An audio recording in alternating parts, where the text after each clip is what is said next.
बिस्मिल्लाहिर्रहमानिर्रहीम। मैं महमूद अहमद संगरा MPA हल्का PP 55 तहरीक लब्बैक से हूँ और आपसे मुखातब हूँ। मैं अपने हल्का PP 55 शकरगढ़ का शुक्रगुजार हूँ जिन्होंने मुझे भारी मैंडेट देकर कामयाब करवाया। मैं ओवरसीज़ पाकिस्तानी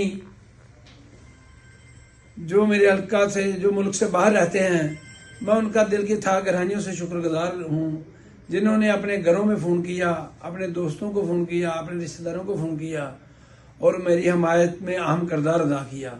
मैं दिल की था गहराइयों से उनको सलाम पेश करता हूँ। मैं उन दोस्तों का भी बड़ा शुक्रगुजार हूँ जो मेरे हल्का से बाहर रहते हैं और मेरे हल्का में आकर दिन रात उन्होंने मेहनत की और मुझे कामयाब करवाया। मैं दिल की था गहराइयों से उनका भी शुक्रिया अदा करता हूँ।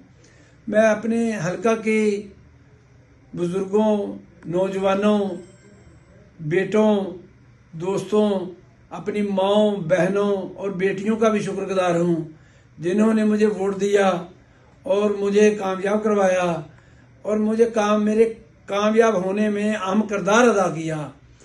मैं आखिर में पूरे हल्का PP 55 पूरी तहसील शकरगढ़ का बहुत मशकूर हूँ कि जिन्होंने मेरे जीत में अहम किरदार अदा किया। पाकिस्तान जिंदाबाद।